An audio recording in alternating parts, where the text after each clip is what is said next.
Hey dear viewers, welcome you all to Dr. Madhu's Physio Classes. आज के video में मैं आपसे बात करूंगी बेसिक्स ऑफ इलेक्ट्रोथेरेपी के कुछ और कंसेप्ट्स के बारे में। अपने लास्ट वीडियो में मैंने आपसे पोटेंशियल डिफरेंस, ईएमएफ वगैरह की बात की थी। इस वीडियो को देखने से पहले उन कंसेप्ट्स को आप समझ लेंगे तो आपको आगे समझने में आसानी होगी।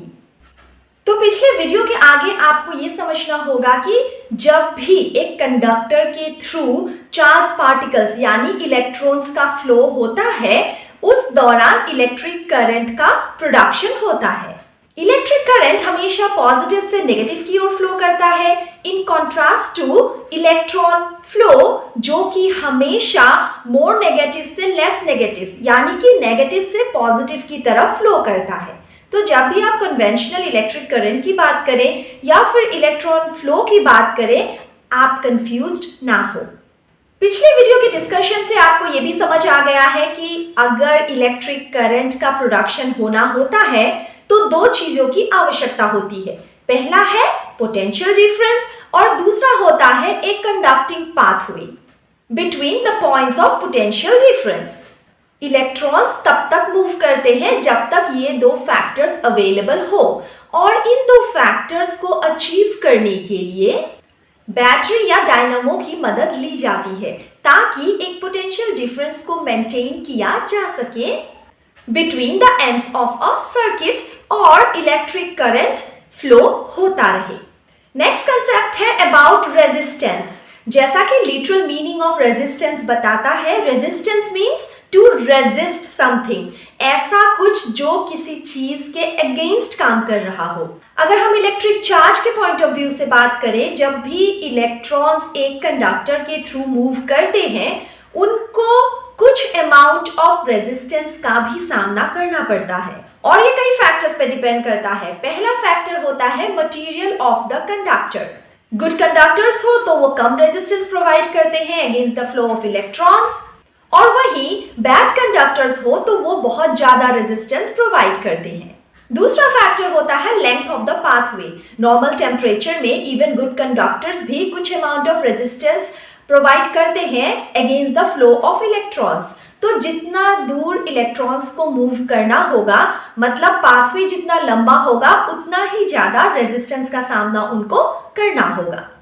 तीसरा फैक्टर है क्रॉस सेक्शनल एरिया।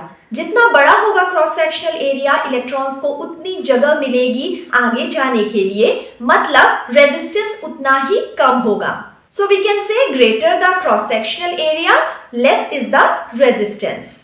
चौथा फैक्टर है टेम्परेचर। अगर टेम्परेचर ज्यादा हो तो वो इंक्रीज रेजिस्टेंस प्रोवाइड करता है, टेम्परेचर कम हो तो रेजिस्टेंस कम होता है। नेक्स्ट कंसेप्ट है about magnitude of current. Magnitude of current का मतलब होता है करंट की इंटेंसिटी कितनी है। It can be defined as the rate at which electrons move per second. वैसे तो मैंने पिछले वीडियो में आपको करंट के यूनिट के बारे में बताया था कि इसे एम्पियर में नापा जाता है। हालांकि जब हम मेडिकल यूसेज के लिए इलेक्ट्रिसिटी का इस्तेमाल करते हैं तो most of the currents which we use are measured in milliamperes. अब एक कंडक्टर के थ्रू जो करंट जा रहा है उसका मैग्नीट्यूड या इंटेंसिटी कितना होगा, ये डिपेंड करता है फिर टू फैक्टर्स पे।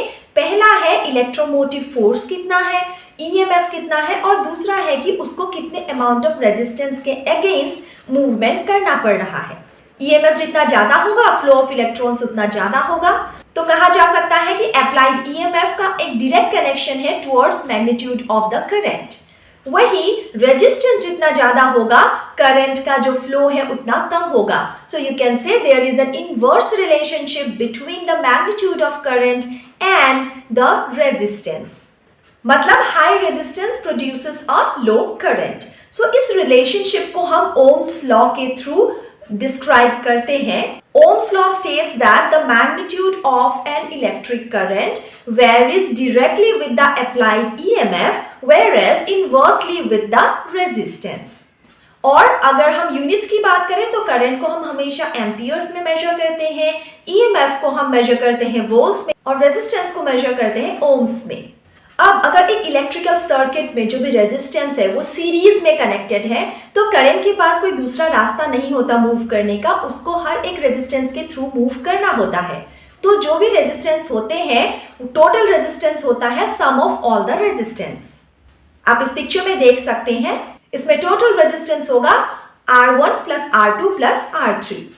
वही अगर कंपोनेंट्स ऑफ इलेक्ट्रिक सर्किट इस तरीके से बने हैं कि रेजिस्टेंस इन पैरेलल मौजूद है इसमें, ऐसे सिचुएशन में करंट के पास ऑल्टरनेटिव रूट्स होते हैं टू ट्रैवल। सो ऐसे में जो फॉर्मूला यूटिलाइज किया जाता है to calculate resistance is 1/R will be equal to 1/R1 plus 1/R2 plus 1/R3।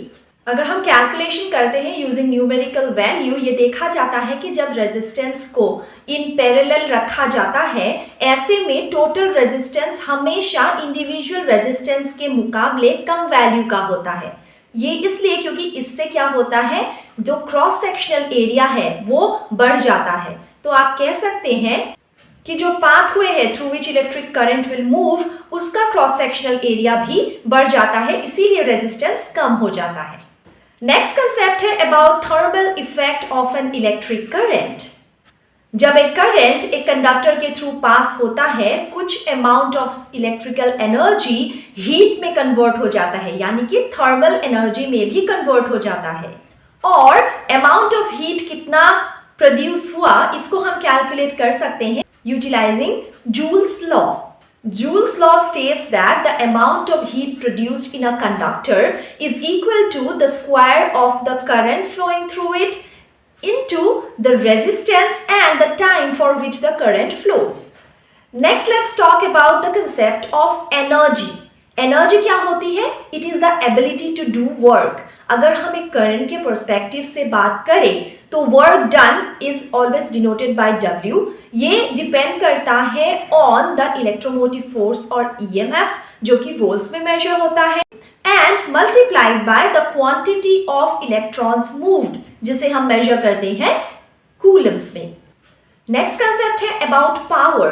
Power क्या होता है? पावर होता है the rate of doing work, इसीलिए यहाँ पे हमें टाइम को इंक्लूड करना पड़ेगा।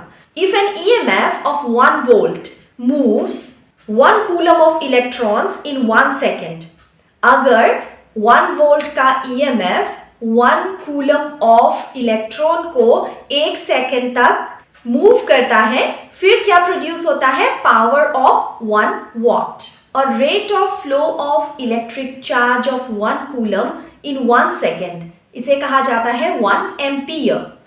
सो इसे हम ये डिड्यूस कर सकते हैं कि अगर हमें electric power in a circuit का कैलकुलेशन करना होगा, तो हम EMF को अगर करंट से मल्टीप्लाई कर दे, हमें वो रिजल्ट मिल जाएगा। So power in watts is equal to EMF in volts into current in amperes.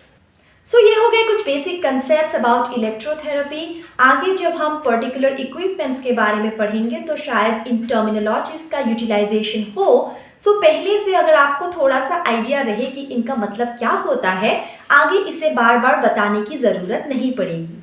So that was the main reason मेरे इन 3 वीडियोस का अबाउट इलेक्ट्रोथेरेपी बेसिक्स। तो मिलते हूँ आपसे फिर ऐसे ही एक इंफॉर्मेटिव वीडियो के साथ on different topics. Stay tune to my channel. इस चैनल के दूसरे वीडियोस को भी आप चेक कीजिए। डिफरेंट सब्जेक्ट्स जैसे एनाटॉमी, बायोमैकेनिक्स के भी वीडियोस मैं अपलोड कर रही हूँ। साइड बाय साइड बाकी सब्जेक्ट्स की भी धीरे धीरे अपलोड करूँगी। और अगर आपको लगे कि वीडियो शेयर करने लायक है तो अपने सीनियर्स, जूनियर्स, दोस्तों में इसे ज़रूर शेयर कीजिए। Thank you so much. See you soon.